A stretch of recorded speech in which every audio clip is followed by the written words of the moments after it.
Yes, welcome back to Fantastic Fridays. We're locked in the segment Talk the Ting. We've got a very heated, interesting discussion happening right now. We're looking on the rise of AI and deepfakes. Joining us in studio today, we have our special guest.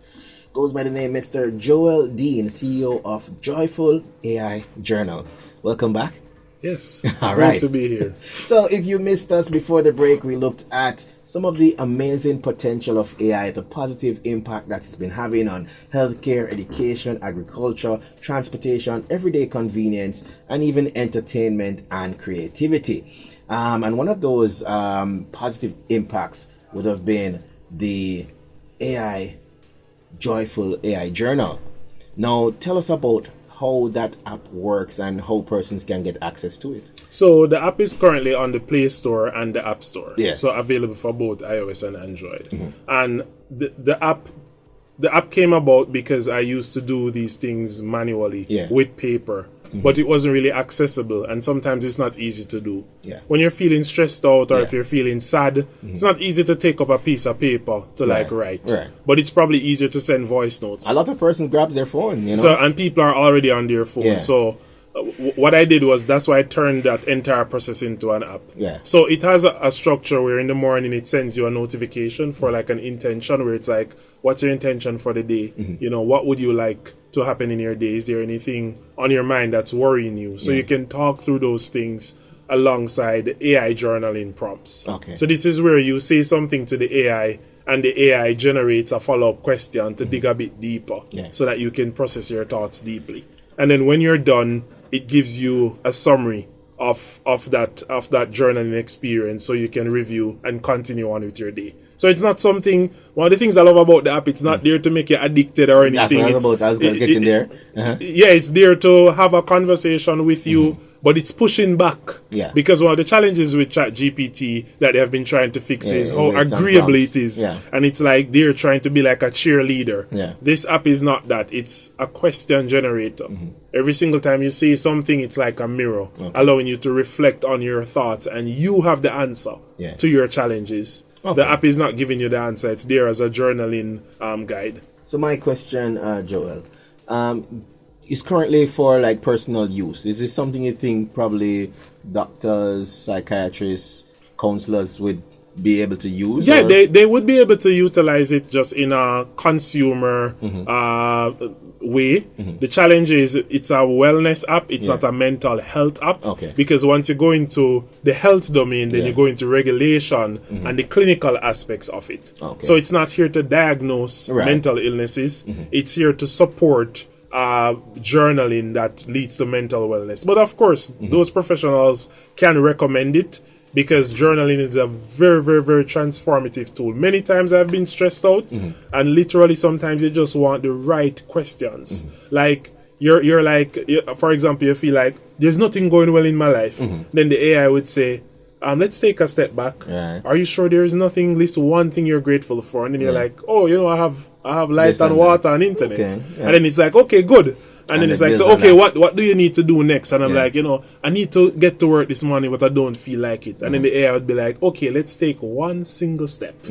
What's the first step you can do to move towards? So it's helping you break things down sometimes when your mind is a bit just scrambled with a lot of thoughts. That's basically what it does. Very interesting. And I think probably, as you said, if it goes into the medical realm, maybe probably a medical company can call you and say, I want to find a way to make this something that I can use. Yeah, exactly. Who knows? Yeah. Okay, I get you. All right. So with that said, as I mentioned before, people, it's very creative. Let me see here.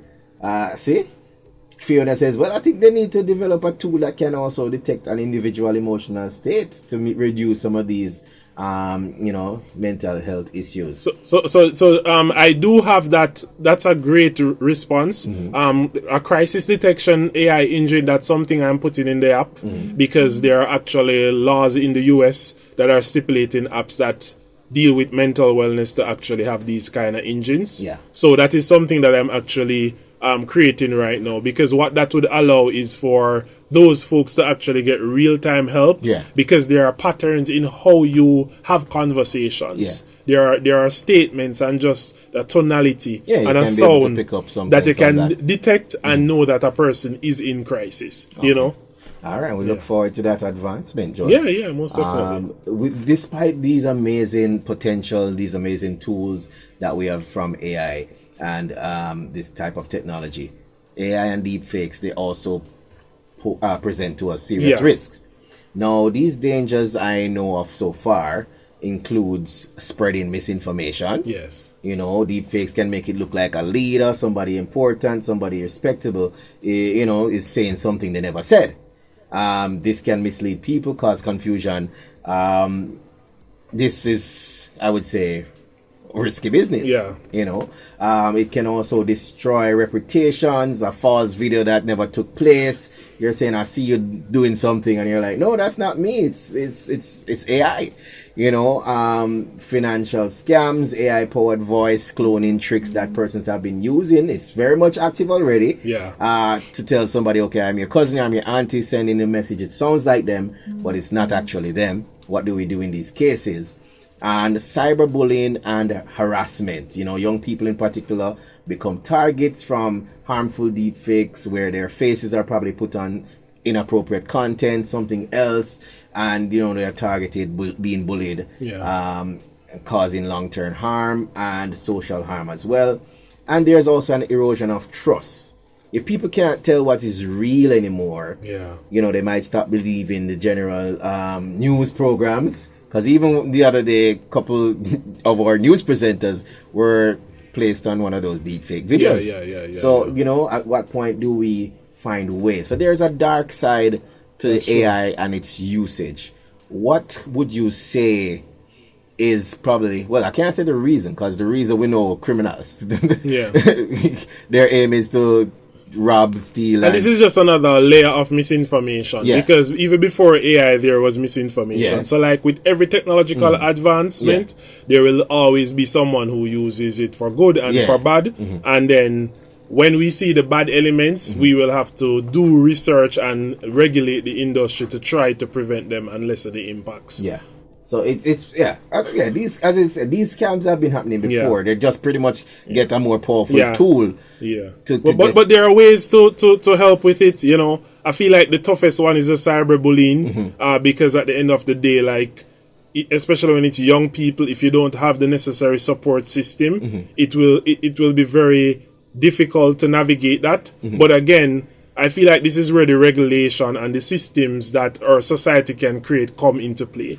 Because if someone is being cyberbullied, but all the schools in the country have notices where they speak to students about this, and there's an appropriate reporting channel, then that can be reported, and the Cybercrime Act and the law enforcement, they can come into play and actually track these elements down. Or folks will know that an investigation has been launched and they will actually stop the efforts. So again, it's all about, this is where regulation will help to prevent the mass impact of these things.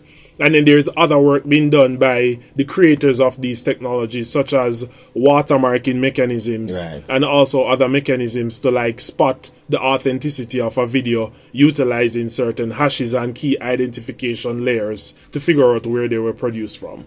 So, all right. So pretty much what you're saying, our best action at this is to be proactive. Yeah, it's to be proactive. So not to stifle innovation, but it's all going to be about awareness. Because none of us can actually stop ourselves from being victims of deepfake technology. Because it doesn't matter how you try to regulate these models. There are all of the different countries and people have access to them, and they're selling services on the dark web. Like the cat is already out the bag. So one of the most important things though with deepfake is always going to be about critical thinking. So when you see a piece of video, how quick are you to believe? Have you checked multiple sources? Also, when you see a video giving you a particular action or narrative, is it an action that you need to take quickly?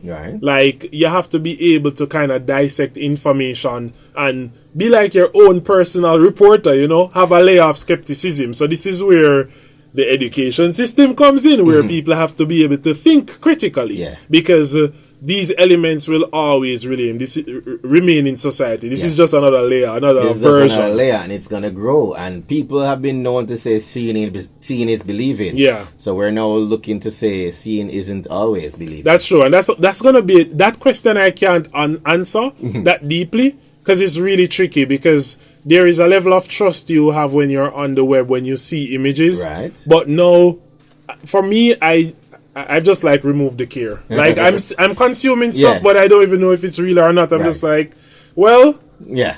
Sometimes I can't process everything. I can't have my guard up all the time. That's exhausting. Well, true. So you have to be a bit open a bit, but then you still have to try and be safe as possible. All right, so we're looking on ways in which persons can identify, because even identified, it's becoming a bit harder each day. But we're looking at the simple ways in which there are signs you can look out for to identify deepfakes.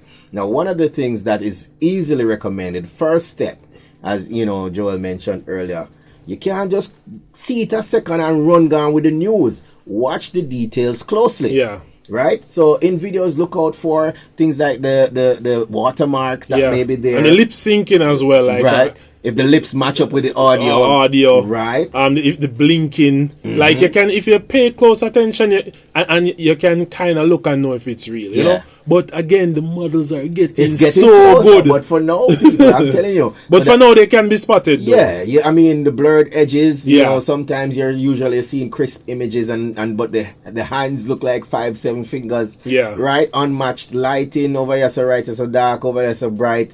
These signs can help us to identify if the video or the photo or image is fake. Yeah. Right? So people, as I said, these are ways to spot these on the internet. We're familiar with a video or several videos that started pretty much immediately as the app was launched. There was an app that did AI videos. Yeah. And you saw everybody showing a video of somebody reading the news, and then something happened, such as a man drive down in a puddle. I saw those videos. Creature jumps out of the ocean and grab them. So it has a real element at first, but then it ends in something that is very extreme, and you say, okay, no, that's not real, right? So what do we do when, as I say, we see these videos? Watch the details closely, and then listen closely.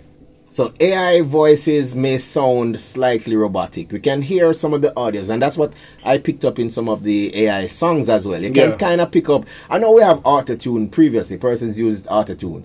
So it seems like an extra layer of autotune is on the vocals. Yeah? So even the person that you're familiar with their voices, it don't sound right. And then probably it's a bit more tricky over the phone, because you're probably thinking, it's a connection. Boy, my connection not good. And that's the reason why in these cases you have to be thinking, like, is it natural or normal? For example, when I worked at a previous tech company, the CEO of the company was a US millionaire. Yeah. And there was someone pretending to be him, messaging employees asking for a couple $1,000. Yeah. And we caught on, because we're like, our CEO is a US millionaire. He's not gonna need he's like, oh, I'm in an emergency. Can you send me $5,000? Like, what? He's not gonna be in an emergency and need money from me. That's the same thing with a friend of mine. He showed me a screenshot of his inbox. He's like, Beyonce just messaged me, guys. Said she needs a place to stay. But what they do, what's gonna happen though, is this is the layer of negativity and scare with the targeting. Because what's going to happen now is these scammers are going to get even trickier. They're going to have AI systems scouring social networks, looking for people who are depressed, looking for people who are vulnerable, picking up on these cues and then targeting those people. So they are looking at your emotional state of being to see if you'll be more susceptible. So it's a different layer. A PhD in social engineering. So they're using it for the negative people. Yeah. As I say, let me see, I got some more comments over here. Let me see. Nowadays they need codes to verify your identity. I mean, that's another thing, if you're getting, like, I got a message from a friend and I simply ask a question. I say, which class will you meet again? And the person goes silent. So I know, okay, this is not the person I know. Yeah, exactly. You must remember which class we met in. So you have to figure out how things are before you jump in to say, all right, somebody say, I need $100. It might be small to you, but you don't say, wait, what go on? Long time I don't hear from you. The other could touch base first. Exactly. And you can get a vibe as to who the person is. See, somebody says, be your own detective. Exactly. And that's true. Yeah. You have to be skeptical. All right. Now, another way I would suggest in identifying is to check the source. Check the source. I saw a news article posted from a site, and I'm saying, okay, me not see this Pangolina Observer. Exactly. Wagwan. This look like big news. Exactly. I'm quick to disregard things, Yeah. Because anything that's important enough gets reported in multiple places. Yeah, you're supposed to see this all over the place. So I'm like, this thing's happening right here, so only this page will 2 followers depend on post this thing and everybody has start share. And I'm like, this not add up. If there's a tag on where it's from, I try and check by the original page. I go to that page and see if this page is really existing. So these are ways you need to go ahead and check to ensure that these are real, or check the authenticity of these things. Don't just quickly share and forward messages.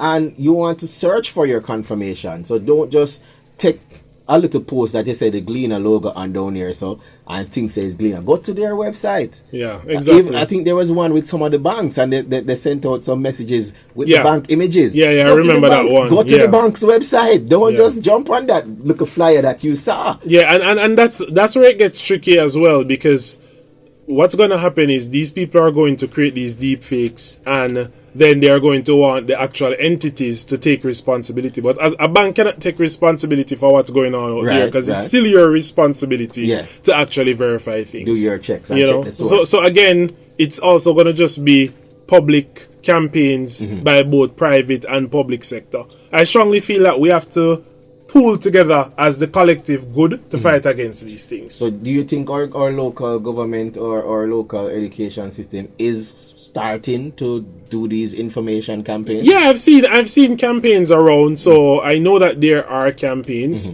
Again, there could be more. Yeah. But I feel like this is just one of those things where I think personal responsibility is still important. In there. So each person starts exactly. do your own. And even like young people, like think about it this way. Every single person, their most important responsibility is to manage themselves and their family. Yeah. So if you're in a family and you're a younger person, speak to your grandparents and your parents about this technology. Because no external people are not going to care more about them than you. Yeah. So again, it's still going to just be everyone taking responsibility, because we live in an ever-changing world, and that's how the world will always be. All right. See, you hear it, people? So you got to be responsible as well. Don't be the one to quickly share. And that's our final point for that segment. We say pause before sharing. Yeah. So if it's a post that stirs up strong emotions, whether anger, fear, excitement, something that requires quick monetary reaction, take a moment to verify. Scammers often play on your emotion. Yeah, help me quick. Yeah, exactly. But most importantly, what I would like to say is, don't let this cloud AI for you. Like, don't look at AI as a terrible piece of technology. Yeah. Look at it for the greater good in terms of what it can do for you and for your community. I've heard persons say, I'm not, getting AI on my phone. I'm not accepting that. I'm deleting the apps. I totally understand that. Like, there are folks who won't want to use it, and that's totally fine. But at the end of the day, like, we can see how the world is. Like, they already have all of our personal information from all of these social networks. Right. Like, we've already handed some of this information. Yeah, we have already handed it over. Like, we're moving into a new age now, where the economies of the world will be driven by AI. This week, NVIDIA, the largest graphics and AI chip processor in the world, invested $100 billion into OpenAI, the creator of ChatGPT. Right. OpenAI is probably going to create $1 trillion worth of data centers, over 10 gigawatts of data centers. That's a lot of compute power. Yeah. And they're making these announcements now, so they know where the world is heading. So every single career path is going to be impacted. So work alongside AI, because AI is not going to replace you. It's someone who is using AI is going to replace you, because someone else will be more efficient will have these tools and you won't have access to them, and then you will be left behind because you're not as efficient. Well, that's the new reality for a lot of sectors. Yeah, because persons are instantly worried, oh, I'm going to lose my job and all of these things. No, man, it's somebody who is using the tool. You will lose your job too. Right. You're not going to just lose your job, because we're going to need people controlling these tools for a very long time. Yeah. Yeah. People, see, you're getting it right here, you know, from the star himself. As I said to people, the rise of AI and deepfakes, they show both incredible power of technology, and also they reveal very real risks that we are faced with. So while we should celebrate the progress that it brings to whether healthcare, education, farming, entertainment, everyday convenience, we must also stay alert to the dangers of misinformation, scams, and also the erosion of trust, and also your education. So don't just make AI answer all your questions. Read the novel as well. Find out what it has for you. Yeah. Right? So by learning how to spot these deep fakes, by learning how to prevent being caught up in these scams, slowing down to think about what we share before we share it, and verifying the sources of some of these information, we can protect ourselves and the community. Now, what would be your final words in terms of the future of AI? I remember somebody asking earlier, probably 2, 3, 4 years from now, where do you see AI and how you think Jamaica will be handling it?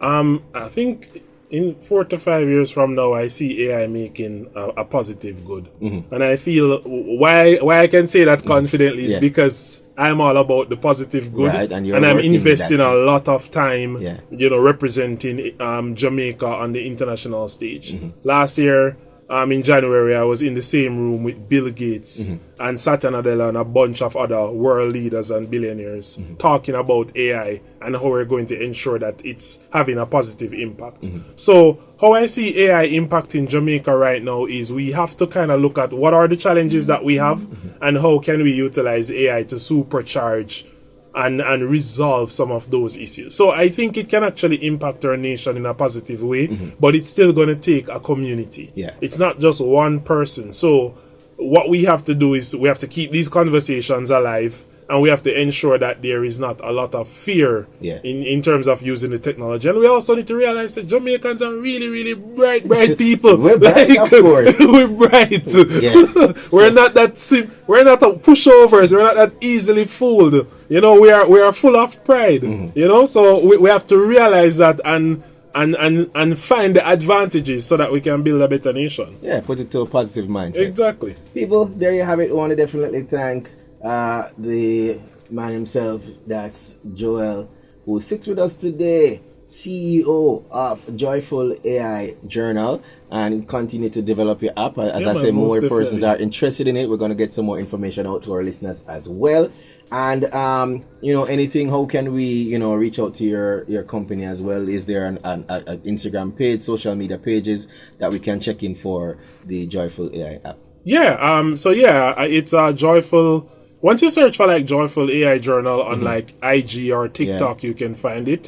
I also post a lot of like professional insights about artificial intelligence on LinkedIn. So I share insights on the entire industry weekly. Yeah. So if you just search for my name, Joel Dean, on LinkedIn, you can find me and just follow me. And you'll get a bunch of insights. I try to stay ahead of the industry to just ensure that we're on track. Like, we're not being left behind at all. All right. People, so there you have it. I want to thank you for joining us. Joel Dean, CEO of Joyful AI Journal, making a positive impact. And people, check out the app in your Play Store or App Store.